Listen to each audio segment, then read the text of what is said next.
Headline news. Khomeini's advisor in Iran. New war between Israel and Iran may occur at any time.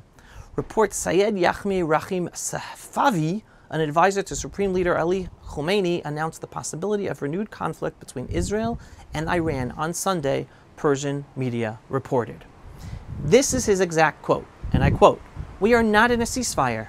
We are in a stage of war. A new war with Israel may occur at any time, this time with an offensive strategy, and it could involve the United States." End quote. That quote did not come from a rogue military commander in Iran. It came from Tehran's inner circle, a top military advisor to the Iranian Islamic leader Khomeini.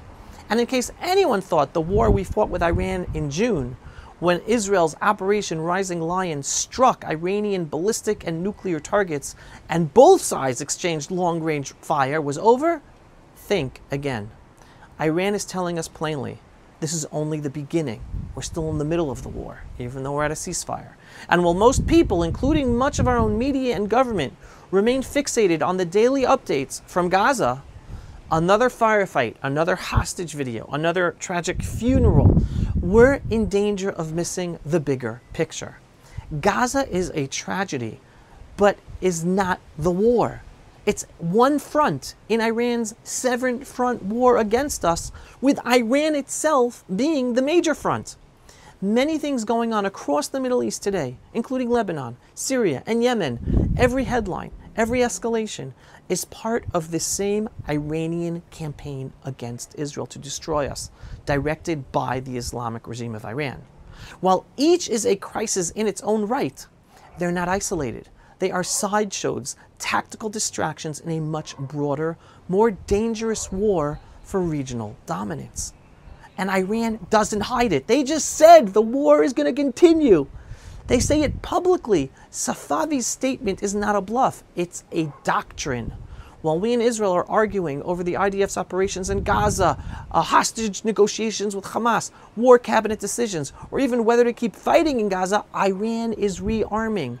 They've spent the past 2 months rebuilding their air defenses, repositioning missile systems, and expanding their proxies however possible with Russian and possibly Chinese support.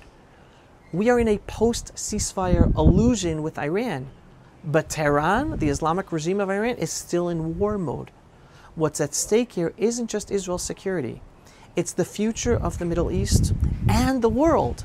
Iran sees what's coming, a new regional alignment spearheaded by President Trump, with Israel at the center as the key ally of the United States in the world.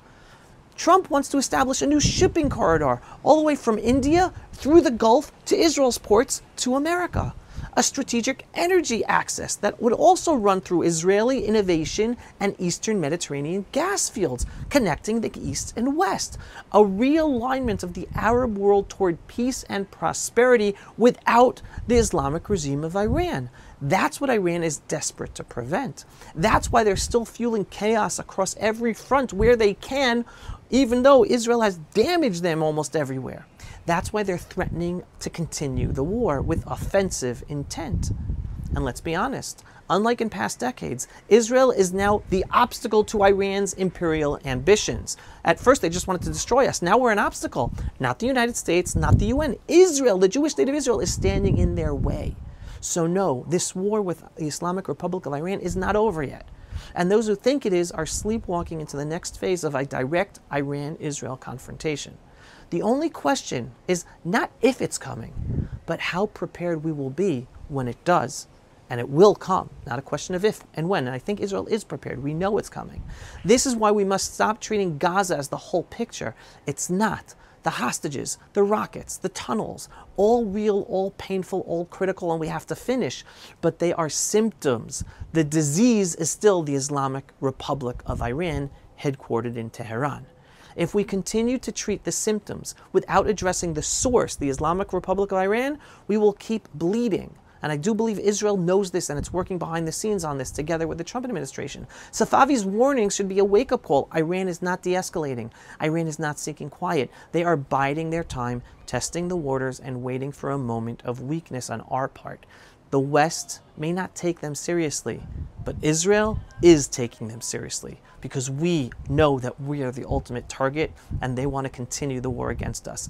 And if we respond with the same clarity and strength we showed in June during Operation Rising Lion, we won't just protect Israel, we'll be shaping a new Middle East and freedom-loving world. One where peace is built on strength, and Israel being the pinnacle of that strength. One where terror regimes fall and freedom rises. But it starts with seeing the threat for what it is. This war is far from over with Iran, and Iran just told us so. Again, we the Jewish people, we have to stick to a true belief in God above and understanding our purpose and destiny and remain united in fighting this. It's not just a 7-front war. It's a 7-front war of Iranian fronts, but it's a 9-front war because then we deal with the deep state within and we deal with the lies of the media around the world. So it's a 9-front war we're fighting. Hold on to your faith. We're winning. We will win. And now you understand the bigger picture of what's going on, of what's the future is being developed in partnership behind the scenes between President Trump and Prime Minister Netanyahu, and the future of us having to deal with taking out the biggest threat, not just to Israel and the Middle East, but to the world, and that's the Islamic regime of Iran. Just as Syria is falling apart into its little ethnic minorities, just like Lebanon is probably going to be doing that as well, one day that's going to happen to Iran. All right, there's so many minorities there. They're all being persecuted by the Islamic regime. Little by little, they're also going to fall to the sides and have their own autonomous regions, leaving the Islamic regime as a tiny, still big, but tinier, much smaller than what it is today. Eventually, that's going to happen. When? Don't know.